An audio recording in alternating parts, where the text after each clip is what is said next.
Halt, stopp! Was machen Sie hier auf der Straße der Digitalisierung? Ehre, Digga, richtig mal Internet ausbauen! Maschallah und Abfahrt! IT-Trends mit 1,2 Millionen Website-Hacks in einem Video und außerdem gute Nachrichten, was die Politik betrifft. Ja, gute Nachrichten, was in der Politik abgeht. Und das heute sogar gleich mehrfach. Was ist denn da los? Nicht nur in Deutschland, sogar in der ganzen EU. Ungewohnt, aber ich freue mich drauf.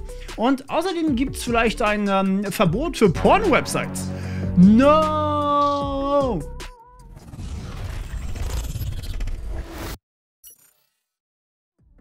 Bevor wir starten, habe ich heute noch eine nicht ganz so amüsante Sache, die ich ansprechen will. Es geht um das Video von letzter Woche Freitag, das ich circa 2 Stunden nach Veröffentlichung wieder gelöscht habe. Ich möchte euch hier ganz kurz erläutern, warum, denn viele wollten es eigentlich noch sehen und können das nun nicht. Ich habe ehrlich gesagt nicht mal im Ansatz die Ausmaße der Diskussion Bitcoin vs. Altcoin geahnt. In den Kommentaren waren Zuschauer persönlich enttäuscht von mir, haben mich aber auch andere beleidigt, weil ich Dinge etwas anders sehe, wie es vielleicht erwartet wurde. Ich habe Morddrohungen und Anschuldigungen per E-Mail erhalten. Das ist alles nicht neu für mich. Allerdings ist die Diskussion innerhalb der ersten 2 Stunden nach Veröffentlichung trotz nur ein paar tausend Aufrufen schon so entgleist. In den Kommentaren waren von 10 Kommentaren vielleicht 1 oder 2 der Diskussion wirklich förderlich. Die restlichen haben Falschinformationen beinhaltet, ad hominem Argumente genutzt, Whataboutism war dabei, Hetze verbreitet und Diffamierung gegen mich und andere Kommentatoren waren enthalten. Und nein, das waren nicht nur Leute, die gegen mich argumentiert haben, sondern in beide Richtungen. Ganz ehrlich, die Diskussion erinnerte mich extrem an die ganze Impfdebatte. Und ganz ehrlich, ich dachte, wir wären zumindest ein wenig besser als das. Mir wurde nach dem Löschen auch Verweigerung der Diskussion vorgeworfen, dass ich mich selbst zensiere und andere zensiere und dass ich gecancelt wurde von, ich zitiere, einem wütenden Mob, der auf mich gehetzt wurde. Ich hatte ja nicht mal eine Ahnung, dass die Diskussion um Bitcoin schon Hetze ähneln kann, aber ja, ich habe mich selbst zensiert. Solch eine Debatte will und werde ich nicht fördern. Mir ist völlig egal, was ihr denkt, und wenn ihr Leute missionieren wollt, dass Altcoins geil sind oder Bitcoin das einzig wahre ist, okay, gerne. Ich bin absoluter Befürworter von freier Meinungsäußerung, aber zu freier Meinungsäußerung gehört auch, dass ich mich selbst aus der Debatte rausziehen darf. Ihr könnt mega gerne diese Diskussion fortführen, nur nicht auf meinen Kanälen. Zumindest so lange nicht, bis diese Diskussion keine Hetze mehr ist, sondern wieder eine sachliche Diskussion. Ich werde hier keine Hetze zulassen auf meinen Kanälen, denn ich bin für meine Kommentarsektion alleine verantwortlich und ich habe kein riesiges Social-Media-Team hinter mir, wie manche Funkkanäle. Ich bin alleine. Allein mit den Drohungen, allein mit den Fake News und der Hetze. Und dass Leute behaupten, man müsse alle Altcoiner, ich zitiere, verbrennen und hinrichten, dazu biete ich keine Plattform. Kommt mal wieder auf den fucking Boden zurück. An der Stelle noch ein riesiges Sorry an alle, die sachlich tolle Kommentare geschrieben haben und die jetzt auch weg sind. Ich hoffe, ihr seid mir nicht allzu böse, dass ich mich da nun wirklich rausziehe. Und an alle, die denken, ich würde das doch nur für die Klicks und Money machen. Really? Ich habe lange überlegt, ob ich euch jetzt hier aufrechnen soll, dass ich aufgrund der Plattform, die ich für euch baue und die gut 5-stellig kostet, die letzten Monate auf Hartz-IV-Niveau lebe. Aber ganz ehrlich, dieses Kommentar ist eigentlich ein tolles Beispiel für Fake News, ad hominem und Diffamierung, alles in einem. Daher ja, solche Diskussionen führen zu nichts. Also lasst uns mit erfreulicheren Dingen weitermachen. Und das ist ein kleines Gewinnspiel auf meinem Instagram-Account. Boom, das kam plötzlich, ich weiß. Ich verlose auf meinem Instagram-Account 2 YubiKeys. Das sind diese wunderschönen Dinger hier. Ja, das sind diese berühmten Security Keys, die ich immer empfehle, mit denen man sich zum Beispiel dann bei Google einloggen kann. Und damit sind die Konten zumindest nicht mehr fischbar. Und bei Google und Co. ist das für die Mitarbeiter schon lange Pflicht. 2, weil man natürlich immer ein Backup haben sollte. Alles, was ihr tun müsst, findet ihr auf meinem Instagram-Account im zugehörigen Post. Den Instagram-Account selbst findet ihr natürlich in der Videobeschreibung und hier wunderschön eingeblendet. Schaut da auf jeden Fall gerne mal vorbei. Und nein, nicht gesponsert, ich zahle die Dinger selber. Und damit starten wir endlich mit den Hacking News. Bei GoDaddy, einem extrem bekannten Hoster, gab es wohl eine Lücke, mit der sich ein Hacker die 1,2 Millionen WordPress-Hosting-Kunden ein bisschen genauer angucken konnten. Das Unschöne dabei, der Hacker war circa 2 Monate, ja Monate, nicht Tage, nicht Stunden, Monate, unbemerkt auf dem System drauf. Warum ist das jetzt für euch relevant? Naja, die Kunden waren Website-Administratoren. Das heißt, der Hacker hatte Zugriff auf die persönlichen Daten plus ursprünglichen WordPress-Admin-Passwörter. Und bei den aktiv gemanagten WordPress-Websites natürlich das aktuelle WordPress-Admin-Passwort gleich noch dazu und sogar der private SSL-Schlüssel. Das bedeutet eben, dass der Hacker auf bis zu 1,2 Millionen Websites Zugriff hatte und dementsprechend auch dort Malware einschleusen hätte können oder vielleicht auch hat. Das wissen wir nicht so genau. Das heißt zwar für euch nicht, dass ein Besuch der Webseite gleich Virus bedeutet, aber es könnte sein, dass der Angreifer zum Beispiel einen Download startet, der einen Virus beinhaltet oder auch natürlich eure Daten komplett abgreift, weil Datenbankzugriff müsste da eigentlich auch möglich sein. Was genau passiert ist, lässt sich aktuell noch nicht sagen, aber wir sehen einen Trend. Ziele sind mittlerweile nicht mal mehr die normalen Websites, sondern Ziele, die besser skalieren. Website-Hoster, kritische Infrastrukturen und mehr. Höhere Prioritäten, höherer Gewinn. Das zieht sich auch bei unseren nächsten News durch. Es hat mit Corona zu tun. Na? Jemand von euch Tipps, was diesmal wieder gehackt wurde? Das Karlsruher Impfzentrum wurde zwar nicht direkt gehackt, aber ihnen wurde die Domain geklaut. Das kann passieren, wenn zum Beispiel die Domain ausläuft und man vergisst sie zu verlängern. Mittlerweile klappt es zwar wieder, mal sehen wie lange. Bisschen peinlich ist es allerdings trotzdem. Doch auch die Bayerische Krankenhausgesellschaft hat einen Angriff hinter sich. So wurden wohl die Mail-Server mit einer Malware infiziert und es wurde Spam verschickt, allerdings im Namen der Mitarbeiter der Krankenhausgesellschaft. Also eher vertrauenswürdige Mitarbeiter eigentlich. Krankenhäuser selbst wurden allerdings wohl keine infiziert, so zumindest die Aussage, auch wenn man das wohl versuchen wollte. Traurig, dass gerade den Institutionen nun die Leben retten wollen und das Leben besonders schwer gemacht wird. Weitere beliebte Ziele sind, wie wir wissen, eure Handys. Da sammeln sich ganz tolle Datenmengen drauf, super privat, super nützlich, kann man gut verkaufen und die kann man auch natürlich gut nutzen. Und in dem Zusammenhang möchte man nicht mehr einfach nur euer Handy haben, sondern gleich über 9 Millionen. Denn im Huawei Store haben sich insgesamt 190 Spiele-Apps als bösartig herausgestellt. Darüber hat man Telefonnummern gesammelt, sowohl die eigene als auch die aller Kontakte, aber auch Systemdaten und Standortdaten. Besonders der Fakt, dass die Apps auf Kinder abzielen, weil Spiele, macht das Ganze ein bisschen bedenklich. Ich empfehle euch definitiv für eure Kinder einzustellen, dass sie nicht einfach so Apps installieren können. Das kann man zum Beispiel über mehrere Accounts machen.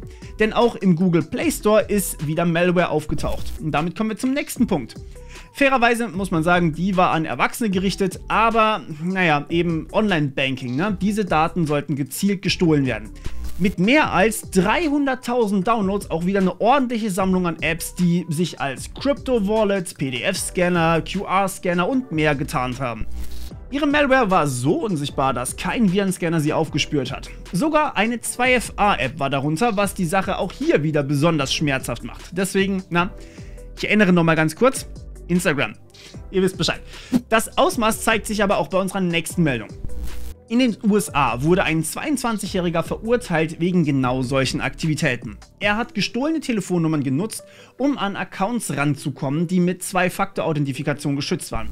Speziell eben dann über das Handy, das heißt zum Beispiel SMS-Zwei-Faktor-Authentifikation. Die ist nicht besonders sicher.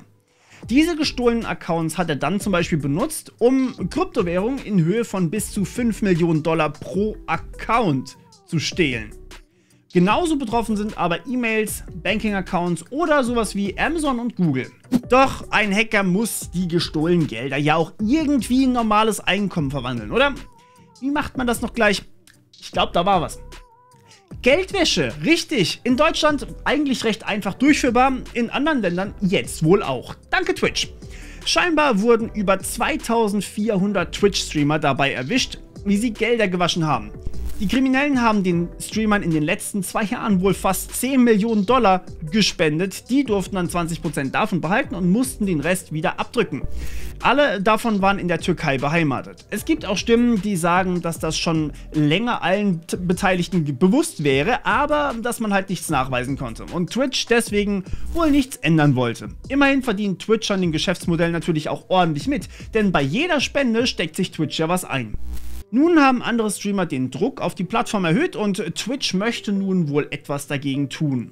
Ein völlig anderer Bereich kommt für die Switch-Gamer unter euch. Der Nvidia Falcon Chip, der die Nintendo Switch quasi bepowert, der dient quasi als Grundlage und könnte jetzt vollständig ausgelesen werden. Das ist im Endeffekt der Security-Chip, der die Schlüssel der Nintendo Switch beinhaltet. Dazu war wohl einiges an Kryptowissen, viel Reverse Engineering und ein Haufen Geduld nötig, aber mit diesem Schlüssel ist dann die Integrität auf der Switch nicht mehr gewährleistet, weil man ja im Endeffekt alles fälschen kann. Man kann ja jetzt selber Unterschriften herstellen. Das heißt, ohne diese Schlüssel hat die Switch alles, was nicht signierter, offiziell anerkannter Code war, direkt gesperrt. Jetzt geht das nicht mehr, denn die Hacker können ja einfach den Schlüssel nutzen, um selbst zu signieren sozusagen. Das hat jetzt Vorteile, aber auch Nachteile. Mit diesem Hack kann man zum Beispiel die Switch dazu bringen, eigenen Code auszuführen. Sprich, Mods, nicht offizielle Nintendo-Games und weiteres sind endlich möglich. Auf der anderen Seite öffnet es eben aber auch leider Hackern die Tore für eigenen Code. Mal sehen, was da alles noch auf uns zukommt. Schauen wir uns heute aber einen Hack der Woche an, der ein bisschen kurz ist, aber auf die andere Art und Weise. Es geht nochmal um Pegasus. Ihr erinnert euch, die Malware, die von der NSO Group erstellt wurde, um als Staatstrojaner genutzt zu werden. Die Deutschland leider immer noch nutzt und die USA aufs Schärfste sanktioniert haben. Ihr wisst Bescheid. So, wie es aussieht, sind wohl auch im US-Außenministerium mindestens 9 Mitarbeiter gehackt worden. Eine Quelle ist aber noch nicht bekannt. Aber es hat sich hauptsächlich um die Mitarbeiter gehandelt, die entweder in Uganda stationiert waren oder mit Afrika irgendwie Zusammenarbeit gemanagt haben. Ich hoffe wirklich sehr, dass dieses Tool, also Pegasus, nicht am Ende der Grund für irgendeine Art von Krieg ist. Wir machen weiter mit dem Aufreger der Woche, der an das Landgericht in Hamburg geht. Es geht um eine DNS-Sperre, die Sony versucht durchzusetzen. DNS ist ein Protokoll namens Domain Name System, der aus zum Beispiel the-morpheus.cc die IP unseres Servers macht. Mit der Domain selbst kann das Internet nämlich wenig anfangen, mit der IP des Servers hingegen schon. Sperre ich nun den Namen auf allen DNS-Servern, also quasi the-morpheus.cc wird überall rausgeschmissen, dann kann niemand mehr die IP-Adresse auflösen und niemand kann mehr auf den Server kommen und die Website überhaupt erstmal anzeigen. Genau das hat Sony rechtlich gegen eine Domain erwirkt, deren Namen ich hier nicht nennen darf. Das aktuelle Verfahren bezieht sich jedoch nicht auf diese Webseite, sondern auf Quad9, einen DNS-Betreiber. Quad9 stellt also sozusagen diese DNS-Server zur Verfügung und ich kann das bei mir so einrichten, dass ich dort, also in der Schweiz, anklopfe und nicht bei dem, was bei mir als Standard eingerichtet ist. Und Quad9 weiß noch, wo diese Website ist, sprich, die haben den Namen auf IP-Adresse, das ist dann noch da. Das Landgericht Hamburg hat nun entschieden, dass Quad9 im Endeffekt die einfach nur die Auflösung von Namen und IP zur Verfügung stellen, eine Störerhaftung begangen haben und damit quasi Beihilfe zur Urheberrechtsverletzung begangen haben.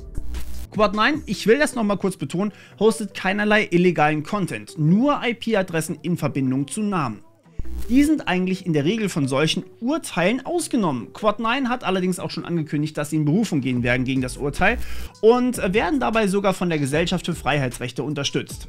2 weitere kleine Schocker erwarten uns in den Privacy News. Fangen wir an mit Qualcomm, dem wohl größten Prozessorhersteller für Smartphones aktuell. Mit ihrem Snapdragon 8 Gen 1 arbeiten sie speziell daran, die Frontkamera des Handys always on zu lassen. Das heißt, eure Frontkamera, also die Selfie-Kamera, schaltet sich nie mehr ab.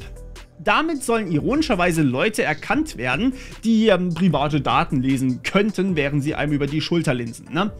Auch soll erkannt werden, wann der Besitzer drauf guckt und dadurch soll das Display aus- bzw. eingeschalten werden, wenn man halt gerade das Handy benutzen möchte.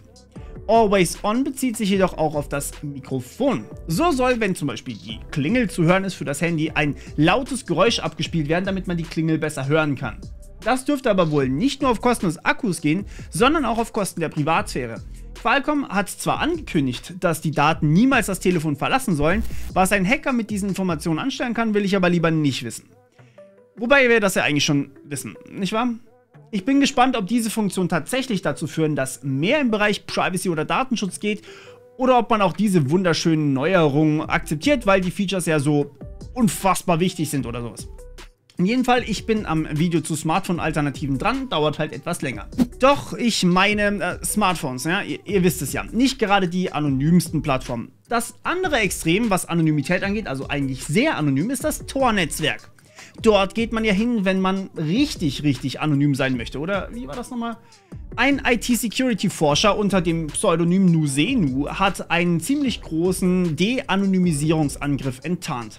Die unbekannten Akteure betreiben mit 900 Servern und einer Bandbreite von bis zu 155 Gigabit pro Sekunde bis zu 10% des Tor-Netzwerks.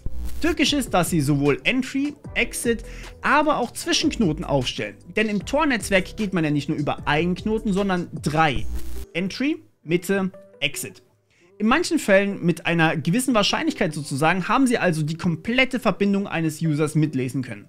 Das ist deswegen so kritisch, weil im Entry-Node die echte IP-Adresse des Benutzers bekannt wird, im Exit-Node, wo derjenige Nutzer hin möchte. Speziell die mittleren Knoten kann man aber auch unter Umständen nutzen, um Hidden Services zu de-anonymisieren. Also die Darknet Services schlechthin, die Darknet Websites, wenn man so möchte. Sofern man denn auch genügend davon besitzt. Das ganze Szenario hat nun wieder eine Debatte gestartet. Die Knoten im Tor-Netzwerk sind ja extra so gestaltet, dass jeder, der möchte, einen betreiben kann. Das wirklich mit Authentifikation zu machen, also quasi ich muss da sagen, ey, seht her, ich gehöre zu einer guten Organisation, die die Anonymität stärken möchte oder sowas, das würde das Tor-Netzwerk zu einer Art Netzwerk mit Legitimationsbasis machen.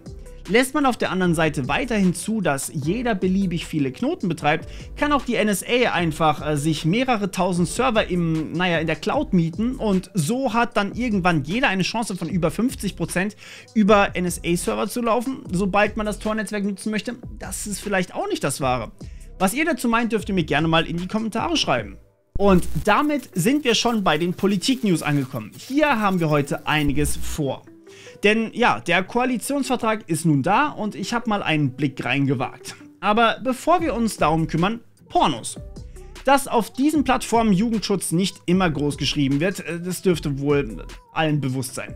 Wer von euch noch nie auf "Ich bin 18 Jahre alt" geklickt hat, der möge den ersten Stein auf seinen Bildschirm werfen. Das nervt die Landesmedienanstalt NRW aber ein bisschen. Sie möchte nun die 3 größten Pornoportale in Deutschland zu einer wirklichen Altersüberprüfung zwingen. X-Hamster, einer Webseite, bei der es definitiv nicht um Hamster geht, ist sogar noch stärker betroffen. Da dort auch die Methoden zur Altersverifikation von Darstellern nicht mal wirklich annähernd ausreicht. Das ist übel. Da gab es ja aber auch schon Berichte drüber. Kommen die Portale der Forderung nicht nach, wird das recht schnell in einer Sperre enden. Sperre in Deutschland heißt aber immer DNS-Sperre, das haben wir ja schon gerade gehört. Und wir wissen ja, wie leicht man die umgehen kann. VPN, Tor-Netzwerk oder einfaches Umstellen auf einen anderen DNS-Anbieter und schon fällt das weg. Und selbst wenn Pornos wirklich nicht mehr zugänglich gemacht werden, weil richtig krass geschützt oder so und Pornhub auch noch seinen Hidden Service im Tor-Netzwerk entfernen muss, ja, die haben einen Hidden Service, dann greifen die unter 18-Jährigen halt wieder auf Torrents und illegale Downloads zurück. Hier ist das Internet offensichtlich mal wieder weiter als die Behörden. Ja, der Zugang wird erschwert, aber bei uns auf dem Schulhof galt auch immer, hat's einer, haben's alle. Denn privates Weitergeben von Filmen, Musik oder was auch sonst immer ist ja sogar erlaubt. Und ein Freundeskreis kann ganz plötzlich mal ganz groß werden. Internet nur bis zu den Grenzen zu denken, von einem Land zum Beispiel, das wird da wohl nicht wirklich reichen. Auf der anderen Seite, für über 18-Jährige solche Sperren einzubauen, wäre auch etwas kritisch. Oder haben die über 18-Jährigen unter euch vielleicht Lust, sich bei einschlägigen Portalen mit dem Ausweis zu registrieren? Mal bitte in die Kommentare, ob ihr da drauf Bock habt. Doch ich habe heute auch sehr viel Gutes über unsere digitale Politik zu sagen, tatsächlich. Unerwartet, aber ja. Und wir starten mal mit Schleswig-Holstein. Denn dort haben sich die Behörden entschlossen, 25.000 Rechner, die auf Microsoft Windows und deren Office-Lösung basierten, auszutauschen. Tatsächlich betrugen die Lizenzkosten für diese 25.000 Rechner im Jahr 2,5 Millionen Euro. Jedes Jahr. Das sind zwar nur 100 Euro pro Rechner, aber rechnet man das wirklich hoch, wird das insgesamt für Deutschland sehr, sehr teuer. Damit lässt man sich durchaus natürlich einiges auch anstellen und man könnte zum Beispiel bessere Infrastruktur bereitstellen oder zum Beispiel benötigte Softwarelösungen weiterentwickeln lassen. Ich hoffe definitiv, sie bleiben bei dem Umstieg, wenn sie die 2,5 Millionen sparen. Eine spannende Verhandlung gab es auch in der EU mit dem Digital Markets Act. Wieder mal ein sperriger Name, eigentlich gar nicht so sehr, aber hey. Dieser wurde nämlich angenommen. EU, jetzt sehe ich schon wieder ein bisschen die Panik hochkommen bei euch und bei mir natürlich auch, keine Sorge, gar nicht so doof das Ganze, zumindest nicht alles. Es geht um die Interoperabilität von Messengern. Das heißt, WhatsApp, Signal, Threema etc. sollen nun dazu verpflichtet werden, eine offene Schnittstelle anzubieten. Man möchte damit bei Gatekeepern, also sehr mächtigen Playern wie zum Beispiel WhatsApp in der Industrie, dafür sorgen, dass sie den Umstieg erleichtern sollen. Das heißt, wenn ich auf Threema wechseln möchte, dann kann ich, oder wenn ich auf Element zum Beispiel umsteigen möchte, dann kann ich das zum Beispiel tun, ohne meine ganzen Kontakte zu verlieren, weil ich kann ja trotzdem noch mit den Leuten von WhatsApp schreiben.